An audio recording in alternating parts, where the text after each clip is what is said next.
All right. So one of the first things we're going to do is we're just going to come in and really push back on that planet and the contrast of it. I'm just going to pick this gradient.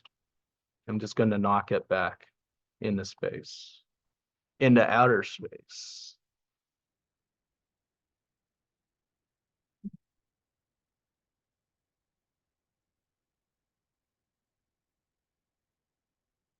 How often do you all use the selection gradient tool in your artwork?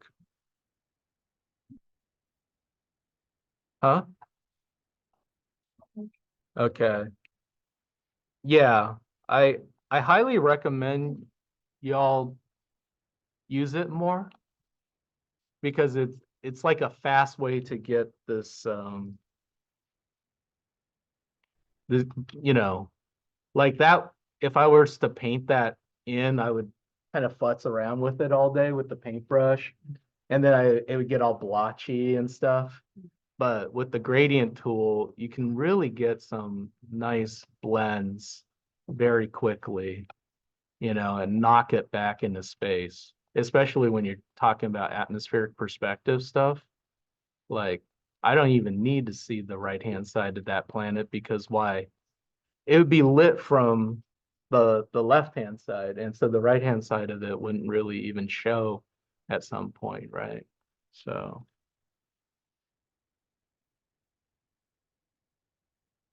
and then over here, when I want to separate the further planet from the closer planet, I'm just going to make another selection here.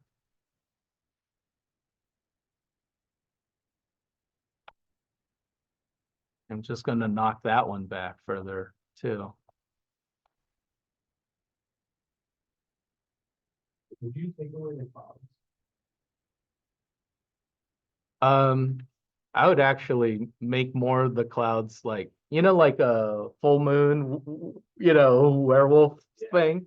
I would actually make the clouds go in front of the planet to really push the planet even further back, right? So here's a way, another another trick of selection and gradient, right? Is what you can do is you could just get this thing out of here. You can edit. Oh, how do I up here? Yeah, you go to the three dots, wherever you want to put it, and then it should say font. Okay. Yeah. Oh, God. Sheesh.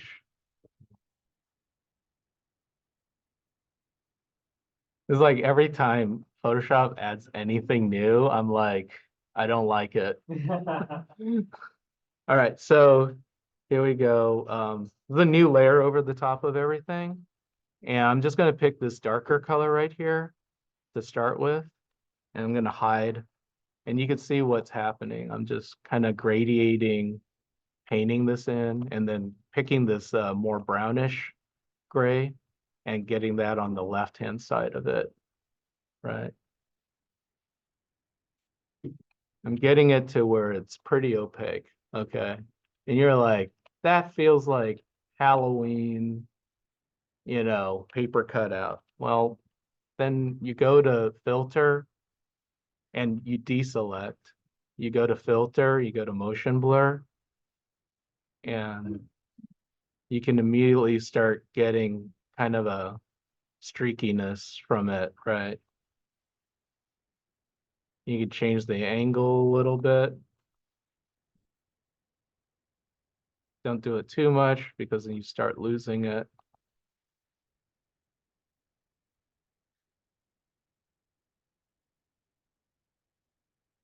Hit okay. And then from there, you could just start warping it and such. So, let's see.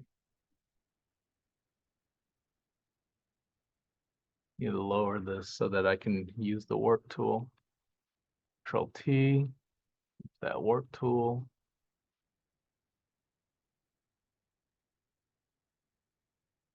And this will, give it directionality and flow. Those sort of nice curves that you maybe want in here.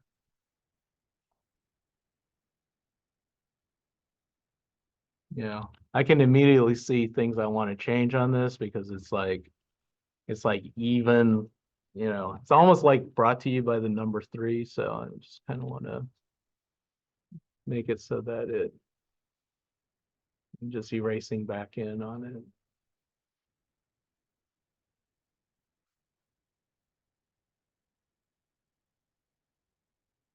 But yeah, I would do the same again and again to some of this other stuff.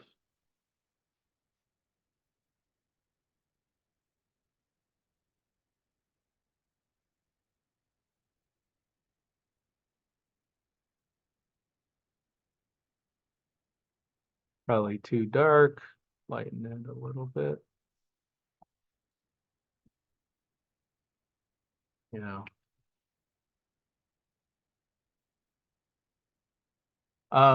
Okay, so there was that. The other issue I can definitely see is I can tell that this image on the left, the trees just end right here, right along the side of that mountain, and that's kind of an obvious tell that. So you're gonna have to hide that. It's like it just feels too photo composite-y. So Control Shift C, Control V, and I would bring some of that back and soft erase it out on this edge.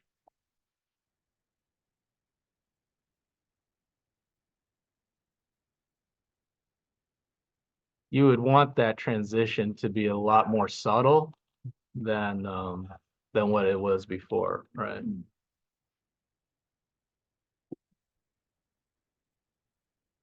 And that's good too. It kind of leads your eye to the right. And actually what I'm doing right now with these little dots as I'm cutting in, it's a nice painterly effect to it too. Um, there's a really famous illustrator named Bernie Fuchs. He uses the negative space a lot on a lot of his paintings. Uh, let me show and not tell. Let me show and not tell. Bernie Fuchs.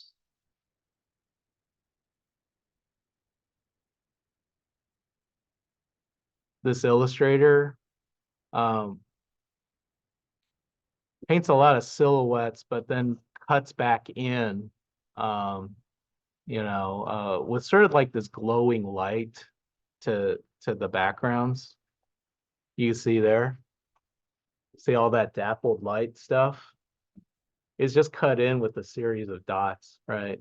And then kind of hit with a bit of a airbrush to it, right? That's what makes me think that you do that with just like paint, not like digital softwares.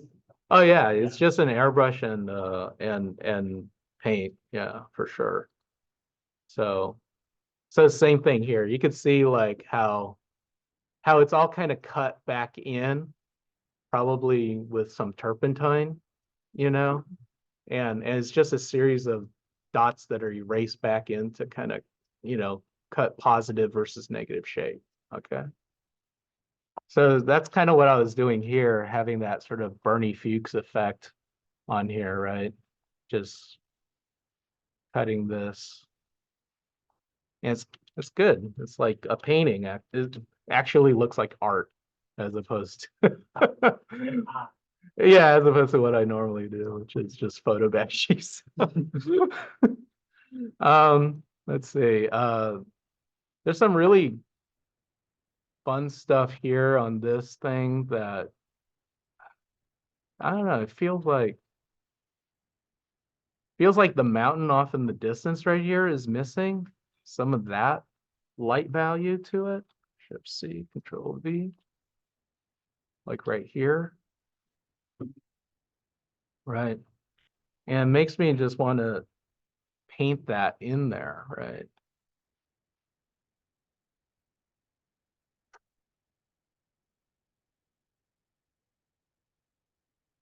Sorry, but I'll have to be painting this with the mouse, but yeah, I mean, I'd get a better brush. Something, something that actually has a bit of texture on there.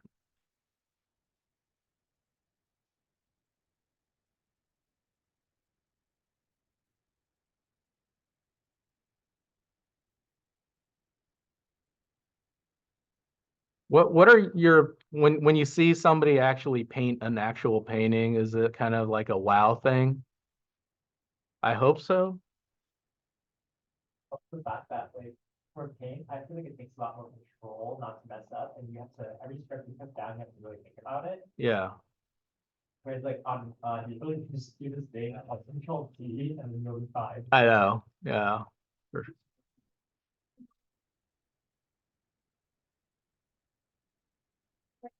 You can replicate it with Yeah. digital. It's like a kind of appreciation for the process. But it's like, yeah, it's definitely a wow because it's like, oh yeah, there's no layer. Yeah, They have to do everything. You mess up, you can't go back. you just have to learn from the mistake and like work it Yeah, out. you just paint over it too Yeah. sometimes. Okay, so yeah, all I was doing here was just bringing some of that light color into the background there.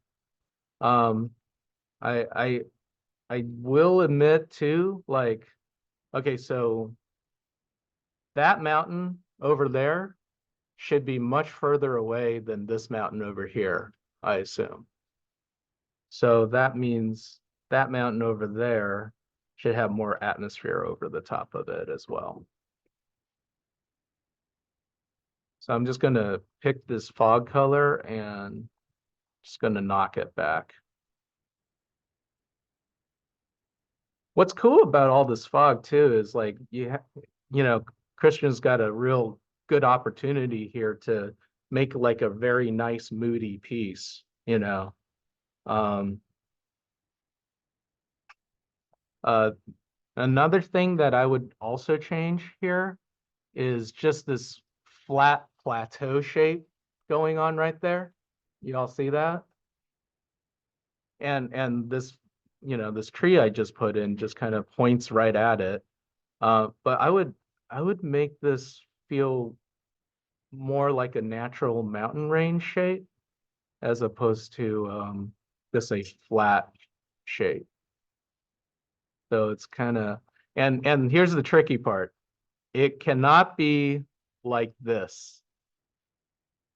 Why? Because then it just mimics this pointy tree right here, right? It needs to go through and behind in you know in that way. So it's almost more of a valley, I think, would work. And so I'm gonna put this behind that layer that I added in there with the tree. And I'm just gonna have to like cut it out of the tree later, but you see I'm just coming in, um, gradient fill, and then gonna come in and kind of erase the top of here, bring back some of that stuff. With this one, we can just start erasing back away again and getting that sort of negative space, Bernie Fuchs kind of painting back at this.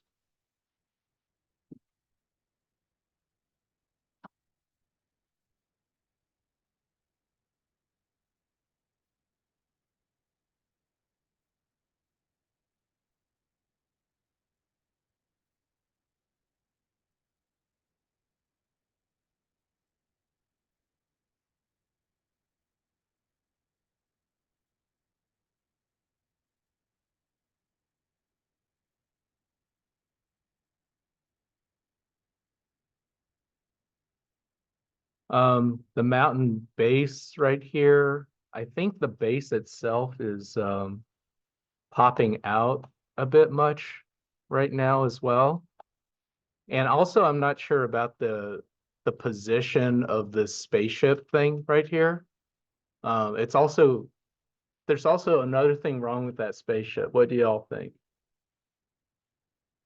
I think the scale of it is competing too much with this base right here, right? Yeah, but it's giving this weird illusion because it's taking up the same amount of screen space as the base, you know, the facility back there. It's almost like it feels like this spaceship should be a lot smaller if it was going to work here. And it's probably some, I don't know. So I would C, Control V. I'd probably shrink that down. I'd also squish it a bit to kind of give it more of a sleek silhouette. And I'm not even sure if it's necessary. Maybe I probably put it over here more than anything. And then lighten it up so that it's pushed back into space.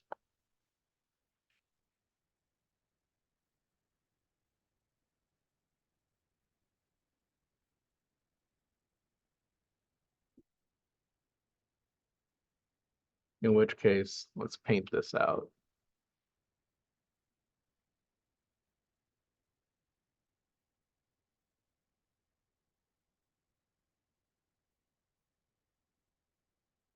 Then I'm just going to select this part here. I'm just going to blur it.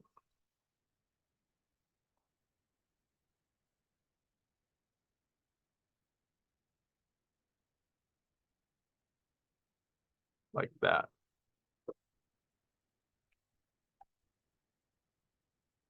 And then the last thing would be just to blend in this facility into the mountain more. And I'm just going to use a circular gradient and selecting sort of this foggy mountain color. And I'm just gradiating this into in there. If we did want this facility to stand out a little more, I would probably put in some local lights, like actual, you know, to make it boldly different. So I go color dodge, double click, check that box, uncheck the other ones. And this is where you can add in like, say like a, whatchamacallit, like stadium lighting, I guess. Yeah.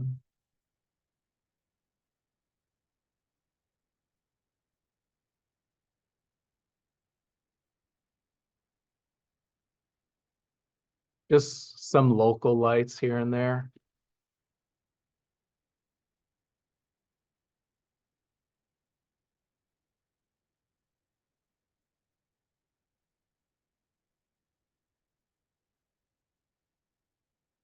Yeah.